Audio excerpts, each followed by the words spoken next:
Mesdames, Messieurs, bonjour. C'est avec grand plaisir que je vous retrouve sur le studio TV du Silmo 2012 avec des opticiens qui ont fait de leur point de vente un magasin incontournable. Ils ont choisi une approche différente dans leur offre, leur service ou encore leur communication. Et ils ont eu la gentillesse d'accepter notre invitation pour expliquer leur méthode et l'impact de ces choix sur leur activité.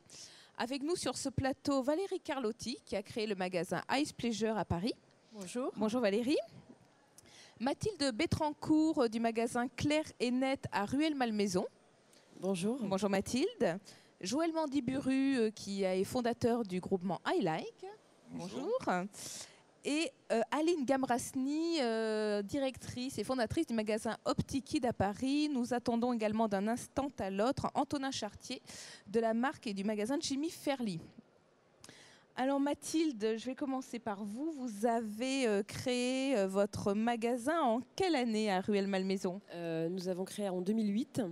Donc on a racheté un magasin qui était discounter. Donc ça a été un peu un challenge de complètement modifier la politique commerciale de la boutique. Donc on a fait une déco qui était à notre image. On a acheté nos meubles aux puces. On a soufflé nous-mêmes. On n'a pas fait appel à un agenceur.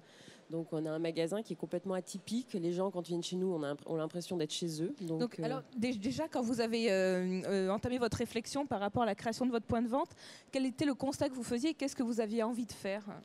On avait envie de faire quelque chose de différent. Alors pour la petite histoire, moi je travaillais sous enseigne avant, donc j'étais un peu enseigne, pro-enseigne même, je dirais. Et on a vite compris que des enseignes, on avait énormément, surtout en région parisienne, et que si on voulait faire quelque chose de différent, il fallait vraiment qu'on se démarque. Donc c'est ce qu'on a fait. Donc, on voit effectivement des photos de votre point de vente. Est-ce que vous pouvez nous les commenter ? Est-ce qu'en régie, on peut me les envoyer, s'il vous plaît ? On les voyait donc. Est-ce que vous pouvez nous expliquer votre agencement ? Voilà, alors bon, là on voit, c'est une photo de la vitrine, c'est un petit peu... on a un vieux meuble des années 50, c'est un vieux comptoir de lingerie féminine pour l'accueil par exemple. Après, nous avons acheté des chaises de Pierre Paulin, le designer, hein. Donc c'est des chaises qui datent de 1953, donc c'est vraiment des chaises d'époque. On a fait retapisser. Ensuite, on a acheté nos tables. Enfin voilà, là on est sur des fauteuils Garish qu'on a fait. On a acheté aussi sur les puces à Saint-Ouen. Les petites tables de vente, pareil, elles sont des années 70.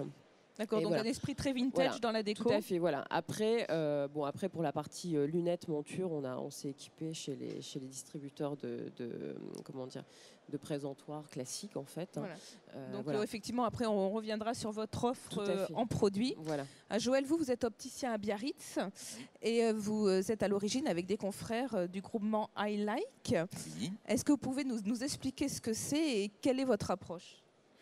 Alors, ce que c'est en fait un groupe d'opticiens. À la base, on était tous opticiens indépendants et pour la plupart de la même promotion. Et par affinité, on se rassemblait régulièrement pour parler de lunettes parce que ça nous passionne. Enfin, ça nous passionne et ça nous passionnait à l'époque. Et à un moment donné, on a décidé de faire un outil de communication en commun qui était une carte de vœux parce que nous envoyions avant chacun de façon individuelle les vœux à nos clients. Et on s'est dit pourquoi pas faire une carte en commun et de là a démarré en fait l'idée de se rassembler, d'échanger, de communiquer, de mutualiser. Mais par contre, nous avons tous le même positionnement qui est plutôt haut de gamme et ce qu'on va appeler créateur. Haut de gamme et créateur. Donc on voit quelques visuels de votre point de vente. Absolument. C'est celui de quelle ville ? Biarritz. De Biarritz. C'est chez moi. Alors vous avez combien de magasins dans le groupement iLike aujourd'hui ? Aujourd'hui, nous sommes à l'heure qu'il est 26. 26 points de vente qui sont dans toute la France, qui ne sont pas... D'accord. Oui, bien sûr. C'est-à-dire qu'il n'y a pas de décision stratégique dans le choix des points de vente. C'est surtout la motivation de l'opticien, son positionnement. Et il peut y avoir des boutiques dans des zones plus rurales, et à Lyon, Paris, Lille bientôt. Enfin bon, voilà,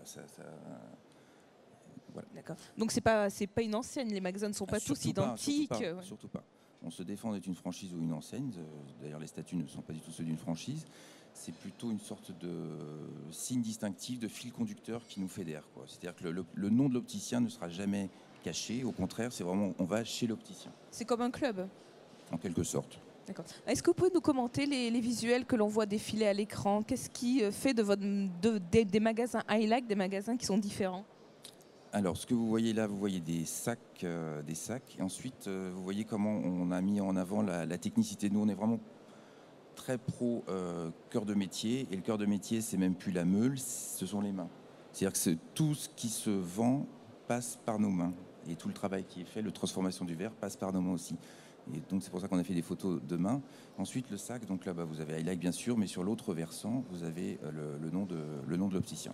Alors je crois, si on peut diffuser la photo depuis la régie, je crois que vous avez même fait créer un papier peint qui explique quel est le rôle de l'opticien. Alors à la fois quel est le rôle de l'opticien, mais aussi quelques citations. Voilà, donc à la fois le rôle bien sûr, mais aussi quelques citations d'écrivains, etc. Parce que la base une des bases, les valeurs qui nous fédèrent, dans celle-ci, il y a aussi l'humour. Et pas trop se prendre au sérieux parce qu'on fait des produits un peu typés ou parce que ci ou parce que ça. Il faut vraiment qu'on s'amuse toujours, et nous-mêmes, et le client, avec le client. Voilà. Donc effectivement, on verra tout à l'heure un peu la partie communication respective de vos points de vente. Aline, votre magasin à vous s'appelle OptiKid. Alors, comme son nom l'indique, il s'adresse aux enfants et rien qu'aux enfants et rien qu'aux petits.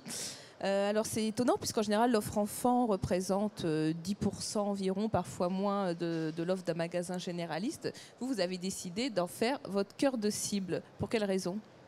En fait, il s'agit de rencontres. On est donc 2 associés, Nathalie Aidan et moi-même. Et on s'est rapproché très rapidement de l'équipement pour un enfant et des ophtalmologistes et orthoptistes spécialisés. Et ils nous ont fait partager leur passion. En fait, équiper un enfant est extrêmement différent d'équiper un adulte, d'un équipement pour adultes. Il y a beaucoup de psychologie, beaucoup de compétences techniques. Et on intervient directement dans la réussite ou dans l'échec du traitement. Donc, on rendait notre métier, je dirais, un petit peu plus paramédical que lorsqu'on s'occupait uniquement d'équipements pour adultes. Donc, c'est ces rencontres avec Jean-Pierre Bonnac, avec le docteur Michel Couder et d'autres orthoptistes spécialisés qui nous ont fait nous rapprocher de plus en plus des lunettes pour enfants, des fabricants aussi, puisqu'on leur demandait d'avoir des montures suffisamment techniques pour pouvoir équiper correctement tous les différents visages d'enfants. Partant de là, on a fait 40%, 50%, 60%. Et on est arrivé à se dire, on va faire un grand pari. Et si on mettait en place un magasin exclusivement dédié aux enfants ? C'était un pari. D'ailleurs, on a appris plus tard que certains opticiens avaient parié qu'on n'arriverait pas à le faire. Il y en a combien en France ? Maintenant, on arrive à un partenariat de pratiquement 40 opticiens d'ici la fin de l'année. Donc, nous-mêmes, nous avons uniquement les 2 magasins OptiKid de Paris. Et ensuite, ce sont des opticiens indépendants qui, passionnés aussi par l'enfant et pour d'autres raisons aussi commerciales, nous ont rejoints. Et avec le groupe Luz, on a créé une sorte, un petit peu comme vous, de club OptiKid, où on donne des formations aux opticiens, où on travaille avec eux, donc tout ce qui est relations médicales, différents congrès en France. Et on essaye de faire en sorte que maintenant, de plus en plus d'enfants soient équipés correctement et puis aussi avec passion, avec amour. Vous avez été à l'origine du premier magasin entièrement dédié à l'enfant en France.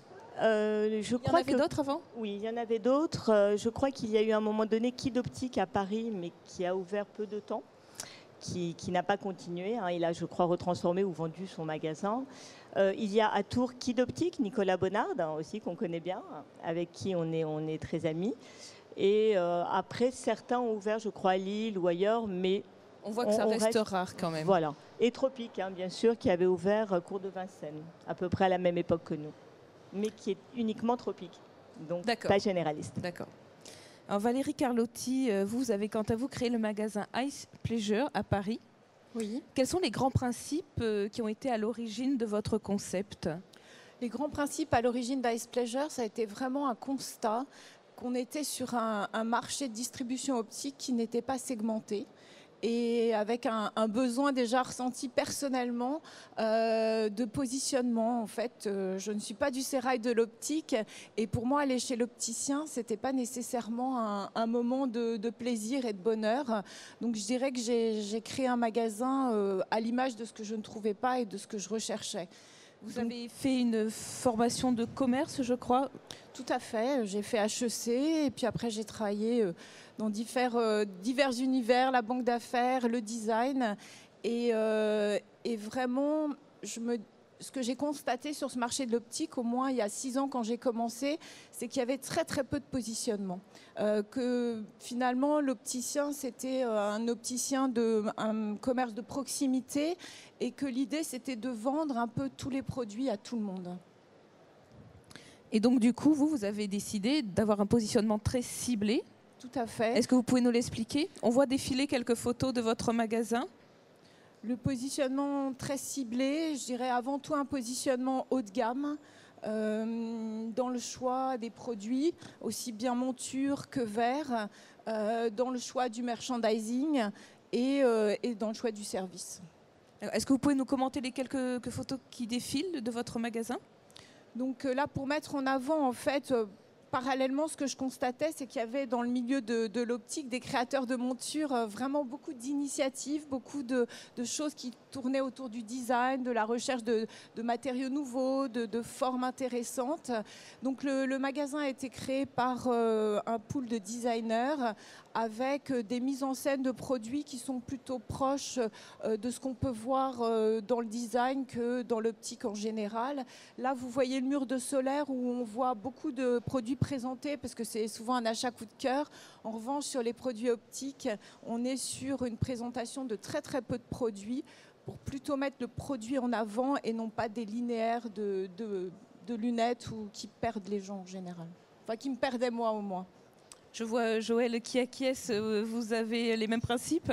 Oui, tout à fait. Je suis entièrement d'accord par rapport au fait que le produit doit être mis en valeur comme dans un écran. Enfin, je veux dire, je pense que tous ceux présents ici aiment vraiment le produit. Et pardon. Très près. Voilà, très près. Merci Joël. Et il est hors de question de mettre la lunette dans une présentation très complètement linéaire, quoi. Bien sûr, le linéaire pour la solaire, je suis d'accord avec Valérie.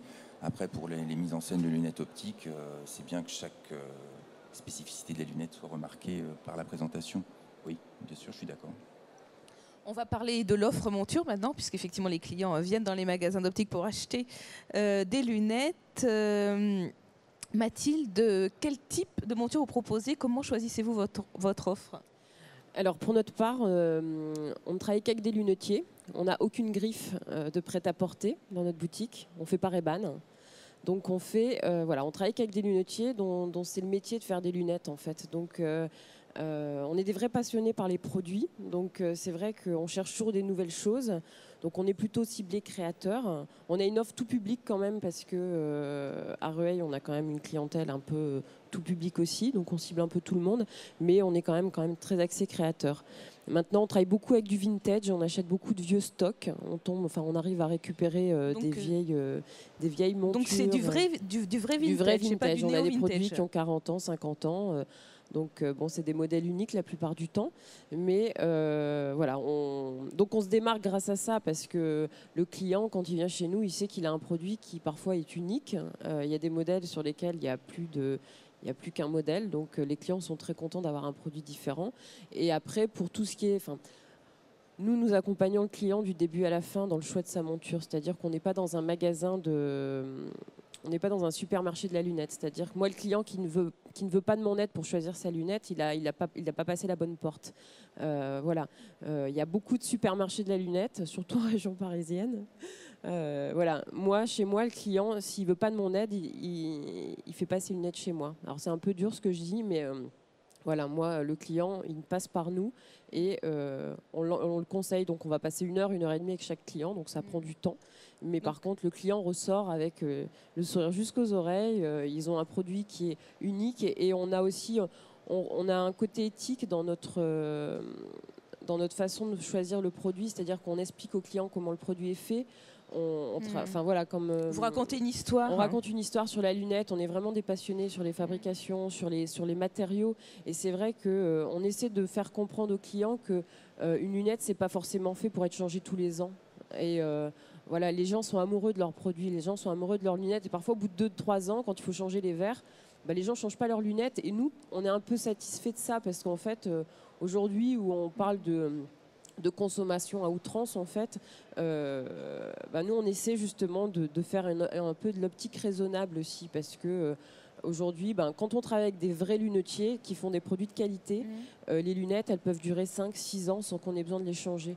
Et les gros soucis qu'on a aujourd'hui avec les mutuelles, avec tout le cœur de métier au niveau de la mutuelle, nous, on a une réponse à ça, c'est que nous, on n'encourage pas notre clientèle à faire ses lunettes tous les ans pour faire fonctionner le budget mutuel. Voilà. Je vois Valérie qui approuvait. Oui, tout à fait. C'est la même passion pour le métier. Moi, je parcours le monde entier en fait pour trouver des créateurs, des fabricants qui m'intéressent.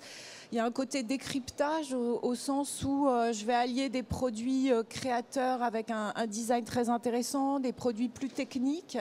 Donc finalement, j'ai une palette assez large, mais c'est toujours vraiment des critères de qualité du design, qualité de fabrication, ateliers qui font appel à vraiment un savoir-faire artisanal. Et chez des créateurs ou des fabricants, c'est aussi des gammes qui se tiennent. C'est-à-dire s'il n'y a qu'un modèle qui est intéressant, je ne vais pas aller vers ce créateur. Puisqu'on travaille quand même main dans la main et l'idée c'est d'avoir des coups de cœur, mais de continuer un avenir avec des gens qui ont développé des gammes. Donc il y a vraiment un très très gros travail de sélection et de partenariat avec ces marques. Votre gamme de prix est étendue, il y en a pour tous les budgets ou vous vous situez vraiment sur des budgets élevés? Non, il n'y en a pas pour tous les budgets, c'est-à-dire que c'est vrai en optique chez moi, chez Ice Pleasure, on ne trouvera pas beaucoup de montures à moins de 250 €. Et après, on va jusqu'à des produits très très spécifiques comme de la corne. On fait aussi des produits sur mesure en acétate et en corne. Voilà. On a une question sur notre chat de notre Aquinote Marc. Elle est pour vous, Mathilde. Comment avez-vous choisi votre type de magasin à Rueil? Avez-vous fait une étude de marché avant d'ouvrir? Est-ce que vous pouvez lui expliquer? Alors, j'ai pas fait d'études de marché. En fait, j'ai cherché un magasin pendant un an et demi avec mon conjoint. Et donc, on a visité un peu des magasins un peu partout en France. Et puis un jour, je suis tombée sur ce magasin-là qui était à vendre. La vente s'est faite en 2 jours et demi, 3 jours. Ça a été très rapide. Ah oui. Il y avait tout à faire dans la boutique qu'on a rachetée. Donc, en fait, voilà. Et petit à petit, on s'est dit, moi, comme je disais tout à l'heure, j'ai été directrice de magasin Chris. Et j'étais pro-enseigne quand j'ai acheté ma boutique. Et en fait, on s'est vite rendu compte que non, en fait, il ne fallait pas qu'on fasse une enseigne. Mon conjoint m'a bien convaincue de me mettre indépendante. Et en fait... Sur quoi justement vous dites que vous étiez pro-enseigne, vous aviez changé d'avis? Complètement. Qu'est-ce qui vous a fait changer d'avis? Alors, ce qui m'a fait changer d'avis, c'est que je me suis rendu compte qu'en étant indépendant, on pouvait vraiment faire ce qu'on voulait, qu'on n'était pas drivé de droite et de gauche. Pour nous, notre communication, on l'a fait nous-mêmes. On fait tout nous-mêmes, en fait. Et c'est un métier qui est très, très complet. Je dirais que quand on est dans une enseigne, on vous mâche le travail à beaucoup de niveaux. Donc, vous réfléchissez pas sur votre publicité parce qu'on vous l'envoie, on envoie systématique. Vous réfléchissez pas sur certaines choses, sur le design de votre boutique, sur la façon d'aborder la clientèle. Et c'est vrai que là, nous, tout est à notre image en fait. Et c'est vrai que ça, c'est important. Enfin, ça a été important pour nous de le faire comme ça. Après. Voilà, j'ai pas vraiment fait d'études de marché. Et petit à petit, voilà, on s'est rendu. C'était au feeling. Et puis en région parisienne, je dirais qu'il y a énormément d'enseignes, beaucoup plus qu'en province. C'est-à-dire que l'opticien indépendant en région parisienne, il n'y en a pas tant que ça. Donc c'est vrai que voilà, on s'est dit bon, allez, on se lance là-dedans. Et voilà. Et de toute façon, on était des passionnés. Donc c'est vrai que ça a été très très facile de passer indépendant et de faire tout. Voilà. J'ai un mari qui est pas opticien. Donc lui s'occupe, justement, il n'est pas du monde de l'optique, donc il a une vision complètement extérieure et qui est très intéressante parce qu'il met facilement des coups de pied dans la fourmilière. Et c'est vrai que moi, j'avais parfois des œillères sur certaines choses que j'ai complètement retirées grâce à lui, parce que c'est vrai que voilà, on a vraiment deux profils très très différents. Joël, on a ici des indépendants qui ont une offre très spécifique. Donc Mathilde nous disait qu'elle ne proposait pas les grandes griffes classiques. Valérie, vous non plus? Quelques-unes. Produits et fabriqués suivant les critères que avec effectivement des critères très précis. Joël, vous, votre positionnement est plutôt créateur également? Oui, plutôt comme parce que je connais la boutique de Valérie, plutôt comme donc dans ça prouve qu'on peut raisonnablement se passer des grandes griffes? Bien sûr. Enfin, personnellement, j'ai jamais travaillé avec, donc je pense que oui. Donc, est-ce que c'est pas un risque aussi de perdre une certaine clientèle? Pas la perdre, puisqu'on l'a jamais eu. Enfin, en ce qui me concerne, moi, depuis 20 années de travail, j'ai jamais travaillé avec des griffes, donc j'ai pas cette clientèle. Mathilde, vous veniez donc d'une enseigne qui propose une offre très généraliste. Vous ne craignez pas de perdre une clientèle? Pas du tout. Mais effectivement, moi j'ai pas Ray-Ban. Bon, il y a une personne sur 2 aujourd'hui dans le monde qui porte des Ray-Ban. Donc effectivement, j'ai pas cette clientèle solaire. Mais comme je leur dis, si vous voulez ressembler au troupeau, allez-y, achetez-vous une Ray-Ban. C'est ce qu'on dit à la clientèle quand les gens veulent du Ray-Ban. Et ça marche, hein? Complètement, ouais, complètement. Parce que moi, j'ai des produits que personne n'a en solaire. On a des vintage. Chez Vuarnet, par exemple, des choses. On a racheté des fins de stock et c'est des modèles. Il reste 50 modèles en France. Donc, ouais, moi, mes clients sont très contents, hein. On arrive à les convaincre, très clairement. Parfois, ça passe pas, hein. Mais bon, après, voilà, je veux dire, qu'ils aillent acheter leur Ray-Ban, moi, ça me dérange pas, hein. Aline, vous, donc, vous proposez des marques, hein, puisque votre enfant est extrêmement large. Alors, effectivement, c'est une activité très précise. Je crois que vous en tirez aussi beaucoup de satisfaction personnelle. Alors personnel, oui, c'est clair, parce qu'en fait, comme je vous l'expliquais tout à l'heure, on intervient directement dans le traitement de l'enfant. Donc, automatiquement, quand un enfant qui a une amblyopie va gagner 2 ou 3 dixièmes d'acuité visuelle, on va partager cette joie avec la mère. Les montures, pour nous, par contre, le choix des montures est est très important, puisqu'il faut qu'on ait suffisamment de stock pour pouvoir répondre à toutes les différentes morphologies d'un visage d'enfant, que ce soit au niveau des déportés de tenons, des ponts, des formes. Donc on travaille en partenariat étroit avec les fabricants de lunettes pour enfants pour qu'à chaque fois ils puissent nous fabriquer des montures correspondant à nos besoins. Vous faites évoluer les collections? On les fait évoluer en permanence. Les fabricants jouent le jeu, nous apportent tous les prototypes, on rencontre leur chef de produit et on essaye d'avoir les meilleurs produits, les meilleurs modèles. Donc quand je dis les meilleurs, pas forcément les meilleures ventes, mais les modèles qui vont se compléter les uns aux autres pour pouvoir équiper convenablement les visages d'enfants. Et je dirais que la majorité des fabricants pour enfants jouent le jeu avec nous. Et les clients font jusqu'à combien de kilomètres pour venir vous voir? On en a de Paris, de France, voire aussi d'expatriés, donc du Japon, de Londres. Proximité, je dirais qu'on pourrait presque être en étage. On a peu de clientèle de proximité. Et comment vous faites pour communiquer et faire connaître votre spécificité? On travaille depuis 20 ans, donc avec le corps médical, dans les différents congrès. On a participé à des tas de conférences, parce qu'on ne peut pas travailler l'enfant sans comprendre exactement les défauts visuels des enfants, hein, les particularités de la vision d'un enfant. Donc petit à petit, des rencontres, hein, de plus en plus de rencontres, des congrès, et donc travailler avec les prescripteurs en équipe, hein, orthoptistes, ophtalmologistes, opticiens et bien sûr parents et enfants. Alors, il y a la question de l'offre pour séduire le client, mais il y a aussi le service. On a vu dans nos émissions précédentes sur la séduction et la fidélisation du consommateur que le client aujourd'hui avait besoin d'un service très personnalisé. Valérie, comment ça se concrétise chez vous? Chez nous, c'est un vrai accompagnement, puisqu'en fait, le client voit très très peu de lunettes dans le magasin, donc il lui serait difficile d'aller chercher des lunettes seules. Donc on est vraiment sur un principe de conseil. Pour moi, les lunettes, c'est bien plus qu'un accessoire de mode. Je suis d'accord avec le côté accessoire, mais chez Eyes Pleasure, pour nous, les lunettes, c'est plein de choses. On peut exprimer énormément de choses, aussi bien personnellement que professionnellement. Donc on va vraiment, à travers un entretien assez approfondi avec nos clients, essayer de comprendre dans quel domaine professionnel il travaille.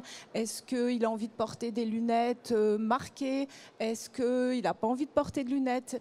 Et fort de tous ces éléments-là, on va vraiment lui faire une sélection qui corresponde à ce dont il a envie. Comment gérez-vous le temps, puisqu'il faut énormément de temps pour faire tout ça avec un client? Comment faites-vous? Alors c'est une vraie question parce qu'on parle beaucoup de haut de gamme, de luxe.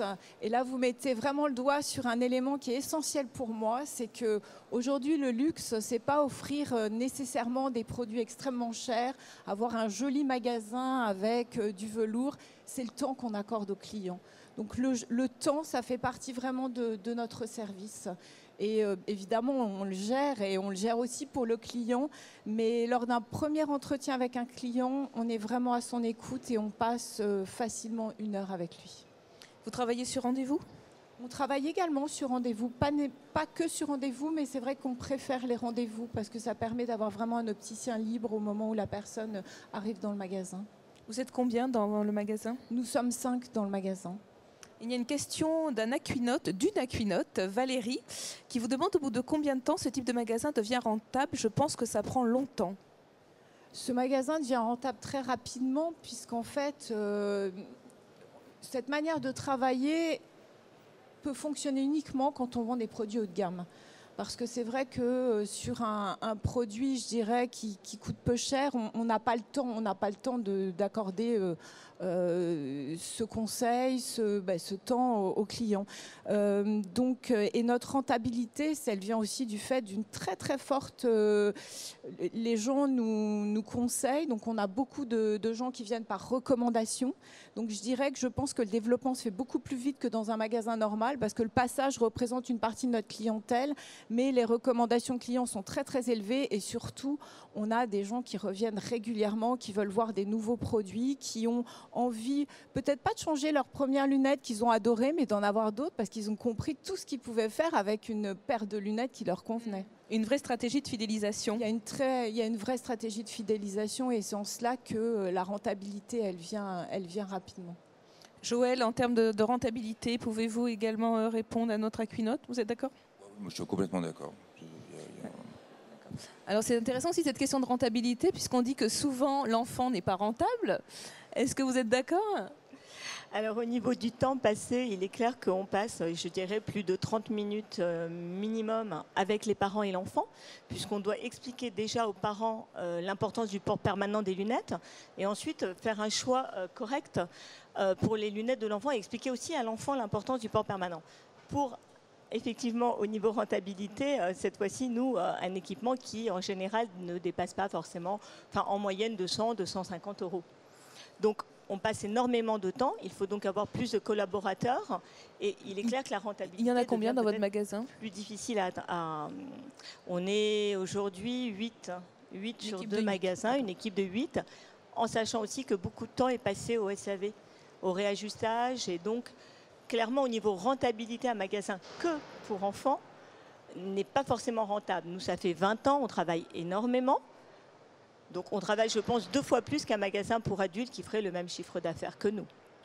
J'imagine que vous avez le même phénomène que nous, à savoir que quelqu'un qui vient chez vous va choisir un modèle chez vous. Donc, il y a aussi un très fort taux de conversion du client. C'est sûr qu'il nous arrive extrêmement rarement de rater ce qu'on appellerait rater une vente. Ça c'est certain. Lorsque le client rentre, on le prend en main, et là, on a un rôle de conseil qui est comme pour vous, extrêmement important. Par contre, la satisfaction, c'est justement travailler avec un enfant, travailler avec les parents, et c'est une passion. Et ça, par contre, ça n'a pas de prix. On a la même chose chez les adultes, si je peux me permettre. Oh, mais je n'en doute pas, Moi, ça a été plutôt vers les enfants, mais je suis certaine qu'effectivement, je rencontre beaucoup de passionnés de l'optique adulte, et je peux tout à fait comprendre qu'on se rejoigne, finalement. Joël ? Juste une question, comment vous gérez la séparation de l'enfant lorsqu'il est devenu adolescent et qu'il va devenir adulte? Comment on le perd. En fait, on le perd à un moment, et je dois avouer que je suis maintenant assez vieille pour vous dire qu'on le récupère quand il revient avec son enfant. Ah oui. Okay. Donc, une fidélisation. C'est une très grande fidélisation. Il y a une complicité qui se crée dès les premiers instants avec la maman, le papa, avec l'enfant, avec la famille, et ça, c'est extraordinaire. Vous les équipez jusqu'à quel âge? On les équipe dans ce que j'appellerais les lunettes de traitement jusqu'à 9 à 10 ans, et ensuite on les perd. On peut les récupérer un petit peu quand ils deviennent ados, mais très peu, et on les récupère en parents. Bon, en tout cas, vous récupérez après aussi les petits frères, les petites sœurs. On récupère la famille. Il y a aussi une rotation qui est donc plus importante. Un enfant va changer de lunettes vraiment tous les ans, et jusqu'à 2 ans, voire 2 fois par an. Donc on se rattrape aussi un petit peu là-dessus. Alors, je reviens sur cette question du service. Mathilde, je crois que vous réservez aussi un accueil très privilégié à vos clients. Oui. C'est de la même façon, c'est-à-dire qu'on... Chaque client, quand il vient chez nous, on va vraiment le questionner, on va vraiment passer, on passe plein de temps, on lui offre un petit café. Ce sont des choses, c'est pas grand-chose en fait, vous offrez un café. Mais bon, c'est vrai, si on a du monde, parce qu'on n'est que 2 à travailler dans la boutique, si on a du monde, on fait patienter au salon avec un café. Il y a toujours des choses, c'est comme si on était reçu chez quelqu'un. Oui, mais les gens... Parfois, les gens nous disent « c'est merci pour la séance de psy », parce que parfois, les gens discutent. C'est vrai que c'est assez rigolo, parce que c'est un peu une famille chez nous. Alors, on a un petit bébé depuis 9 mois qui est aussi avec nous à la boutique. Donc, on a un enfant qui est dans la boutique maintenant. Et c'est vrai que ça, c'est pareil. Je veux dire, depuis que notre enfant est dans la boutique, le chiffre d'affaires n'arrête pas d'augmenter. Je ne sais pas si ça a à voir. Il faut en faire plein. Non, mais c'est vrai que c'est rigolo, parce que c'est un peu les clients viennent chez nous c'est vraiment une famille. Et on a tissé des liens avec notre clientèle qui sont vraiment très forts, quoi. Il y a des clients qui sont devenus amis et c'est vrai que... voilà, après, c'est un peu à part quand même. Enfin, c'est vrai que... Alors, ça peut ne pas plaire, mais c'est vrai que chez nous, voilà, les gens s'y sentent bien. Donc vous adaptez à votre point de vente toute la théorie de l'enchantement client qui nous a été présentée sur ce plateau et qui effectivement établit qu'aujourd'hui le client a besoin de contact humain et quand il se rend chez un commerçant, il se rend en fait chez quelqu'un. Nous, on a beaucoup de clients qui sortent du magasin en nous disant merci, j'ai vraiment passé un super moment. C'est génial de mettre des lunettes, quoi. Voilà, les gens. Et parfois, on a des hommes, parce que souvent les hommes, c'est toujours un petit peu plus dur. Ils ont des idées.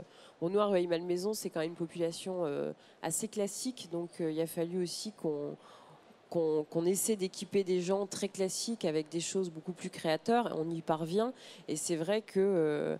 ouais, les gens se rendent compte qu'en fait, que la lunette, c'est pas juste un objet pour voir bien dedans, c'est aussi un accessoire de mode, c'est aussi un confort, c'est aussi un moyen de communication, parce que c'est important pour des gens qui travaillent dans certains domaines d'avoir une lunette qui soit bien choisie, parce qu'aujourd'hui, voilà.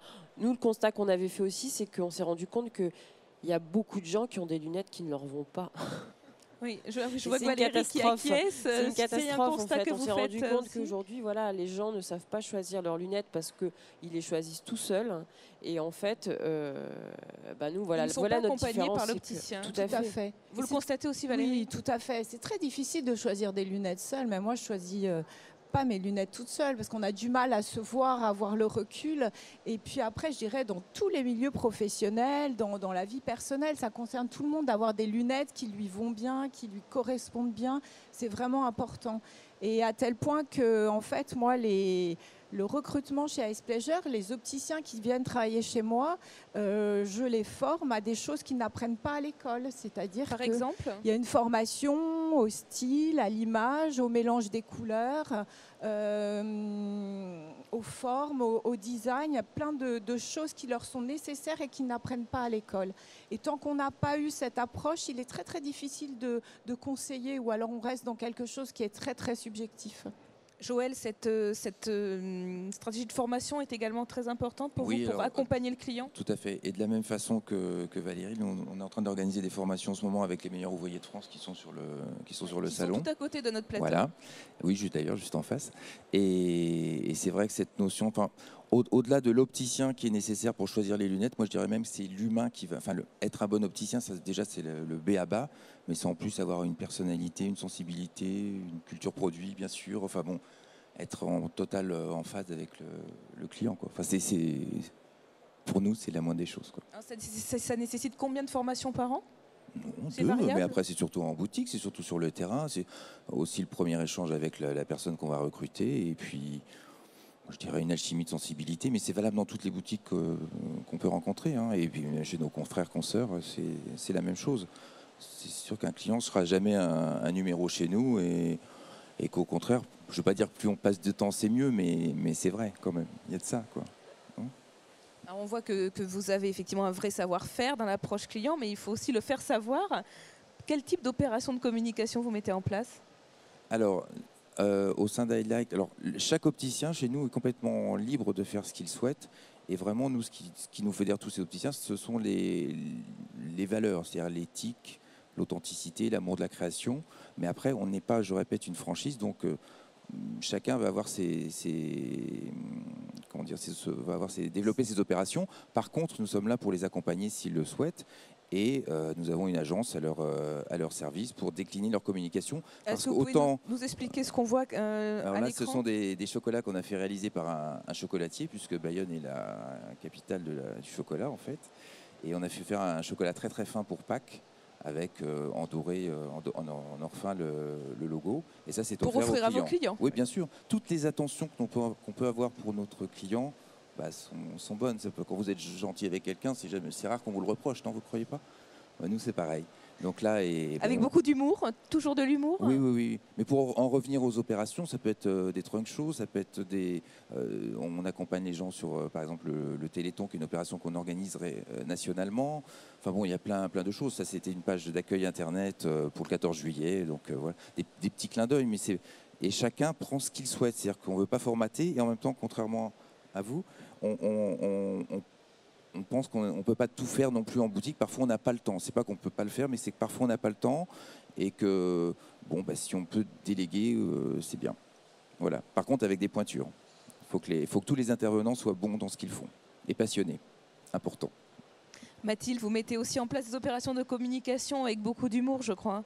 Oui. Oui, on essaie de trouver des slogans un peu originaux. Alors, on avait une enseigne Optique 2000 qui était à côté de notre boutique. Donc, quand on a ouvert, c'était encore à l'époque où Johnny Hallyday était l'égérie de la marque. Donc, on avait fait un slogan. Bon, c'est dommage, j'ai pas ramené de photos, mais c'était nous on chante faux, mais on fait de belles lunettes. Et on avait fait un slogan avec un groupe de rockers qu'on avait récupéré on avait acheté la photo sur une borne une banque de photos, et c'était complètement dérivé. Enfin, c'était vraiment très sympa. Enfin, je veux dire. Après, on a si t'as du goût, viens chez nous. Bon, ça c'est voilà, avec des photos. Dernièrement, on a fait un slogan la griffe n'est rien, le chic est tout. Et la dernière, enfin voilà. Donc on travaille sur des choses comme ça. On fait très peu de publicité. On travaille essentiellement par le bouche à oreille. Hein. Donc on travaille avec les pages jaunes et on a pris la possibilité de faire mettre des avis sur les pages jaunes sur notre boutique. Et à ce jour, on a une bonne quarantaine d'avis. Les clients vont mettre les avis sur Internet. Et en fait, on récupère énormément de clientèle grâce à ça. Voilà, et parce qu'on a souvent on n'a que des bons avis, bien entendu.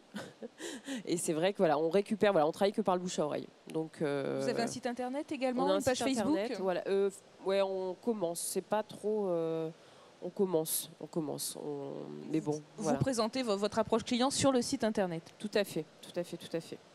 Valérie, vous croyez beaucoup aussi au bouche à oreille pour communiquer autour d'un point de vente comme le vôtre? Oui, tout à fait. Ce n'est pas le seul moyen de communication, puisque nous, on fait des soirées avec des ophtalmos à la boutique pour leur expliquer notre approche, pour leur faire découvrir des produits, des montures, domaine qu'ils connaissent un peu moins. Parfois, on a des verriers qui interviennent sur des nouveaux produits.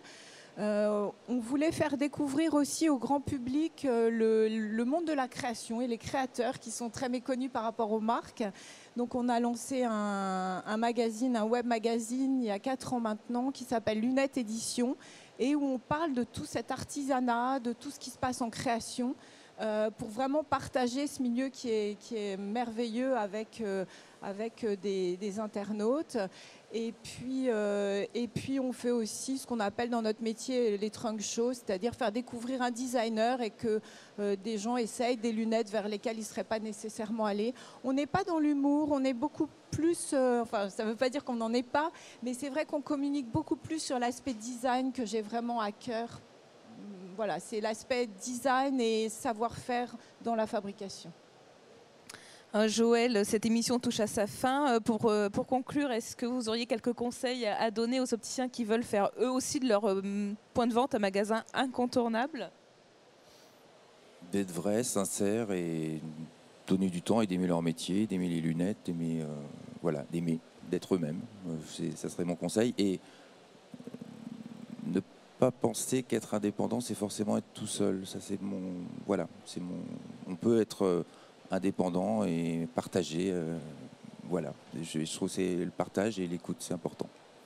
Et on a compris qu'il faut accompagner le client, ne pas le laisser seul, faire savoir son savoir-faire. B.A.B.A. Tout ça, c'est B.A.B.A. Oui. Merci Joël et merci à tous pour vos judicieux conseils et d'avoir exposé vos choix et votre positionnement. On espère qu'ils inspireront nos aquinotes qui cherchent à se différencier. On a vu que cette différenciation passe par l'offre, mais aussi beaucoup par le service et l'individualisation de l'accueil client. Le studio TV continue sur le Silmo. C'est le dernier jour du salon, mais nous, on reste encore. Donc à 11h30, on va parler merchandising et à 14h, on parlera de design. À très vite sur Acuité TV.